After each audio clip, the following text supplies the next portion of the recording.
All right, it's time for another one of these, and because people seemed to like it last time when I talked about the inane, the inane subject of carrying keys with you, I thought I'd go with an equally inane subject, and we'll talk about zipper pulls today.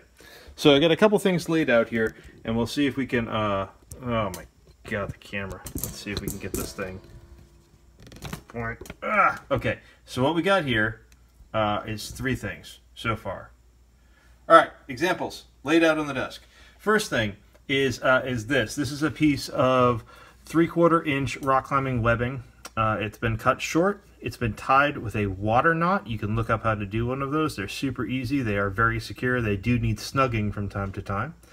And this could be threaded through a sufficiently fat zipper pull to give yourselves an extra thing to grab and grip. I don't like doing these. I don't like webbing for zipper pulls. I find it too big and clunky and kludgy with big rattling. Like, look at this. This thing is huge. You could hang a truck off this, but this knot is super duper duper annoying. Okay. Next bit is this. Some people like to weight down their zippers with beads. They like their zipper pulls to hang, and they use beads to do that. Some people use really ornate, expensive beads. I'm not really into that jewelry thing, but you do you. This is a piece of clay that I've molded over a form to give myself a place to drop through some cordage, put a knot at the other end here, and have something hold. I've tried this. This is a rip off the Tom Sachs move.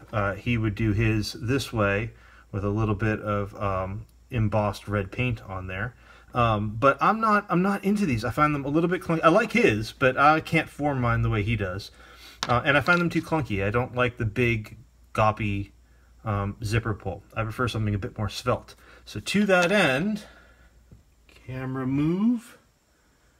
Up here, we go to our stash. No. Ah, yes. Come to me. This is the secret of this project. The Cordage box. What do we got in here? Well, as you might expect, we've got a plethora of cordage in here. The most basic of which is good old-fashioned regular paracord. Okay, this is often called 550 cord because the good stuff in theory will hold 550 pounds. It's called paracord because these strands are what connect the various parts of a parachute back towards a harness, and they use lots of strands of it. But really, it's a kern mantle rope, right? It's got this. It's got a woven braided exterior, and then it's got a twisted interior to it, right? You can see it poking out here on the end. Let's give that a good focus. Right? You can see that. So outer sheath with the inner strands on the inside. This right here, this one that I'm holding, happens to be the cheap stuff. Okay. This is not the cheapest of the cheap. This is, I'd call this mid-grade, I suppose, where it's got several twisted strands inside it. The really good stuff, apparently, you can see this. This has got multiple strands in there as well.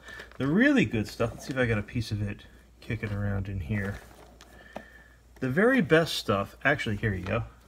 Yeah, this stuff right here. This stuff, if you look, the interior has several different types of line in it.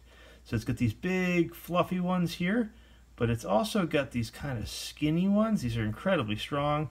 And the idea here is that if you gut this stuff in a survival situation, you actually end up with several different types of cordage. You get stuff that's in here that's well thin enough to fish with, among other things. So if you need really fine line, you've got options inside here as well.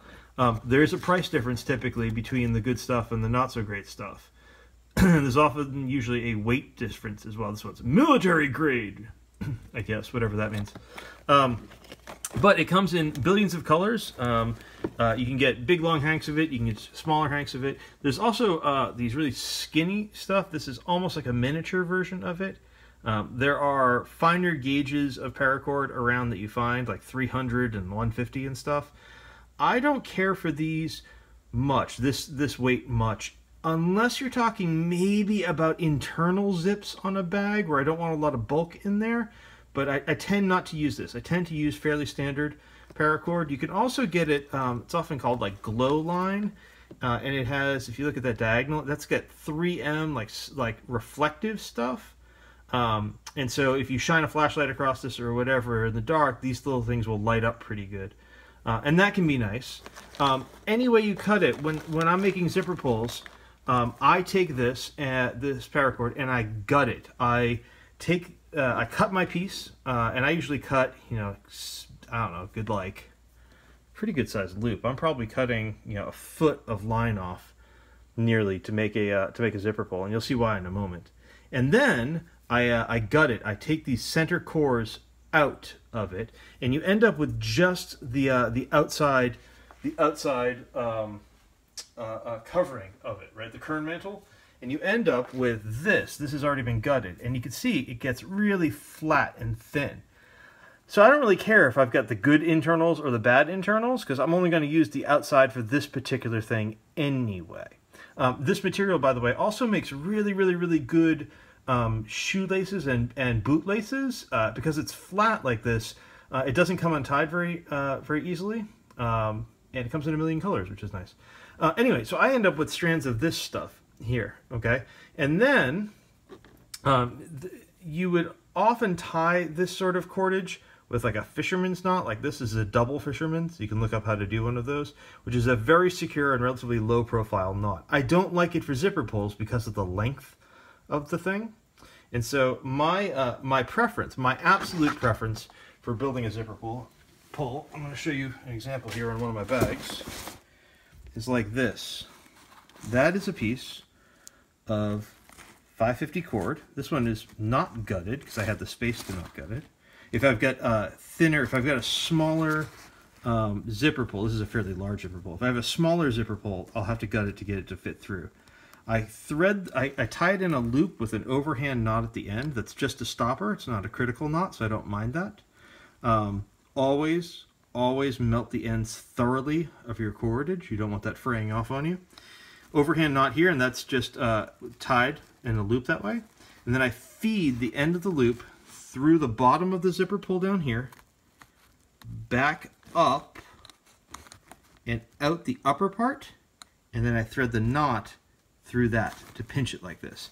And that means you've got a very secure grip on the thing, and this little piece down here is padded, so your zipper pull actually rattles less because the paracord is touching the actual part of the zipper here that's metal. So it keeps your things quiet, and I like it. And it's nice. It requires no additional hardware. There's no specialty piece here. It's just a piece of paracord. You can do it in contrasting color. You can do it in the same color. It gives you a nice big grip on it. You can make this obviously as long as you want. You could tie this knot way up shorter if you like that sort of thing. GoRuck, when they do their bags, they like put a piece of like heat shrink tubing over this and like shrink it down. That's all too much for me. I would rather have the open loop if I need it, and have it be super simple and easy to replace and all of that. So that's my preference. If you want fancier, if you want a little bit fancier, you can skip the paracord and you can go with this stuff. This is sterling glow cord, but this is 2.75 millimeter, 300-pound test. So even though it's thinner than the paracord, it's got a higher test rating than a lot of the stuff I have.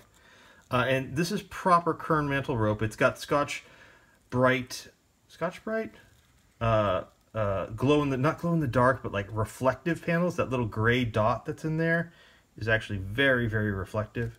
And this is used in rock climbing to like tie accessories and to make leashes for things so you don't drop them. It's very strong. It's not quite as supple as the 550 cord is. It's a little bit more memory to it, but this stuff works really nicely. I don't gut it because it's thinner gauge, but I tend to do those zippers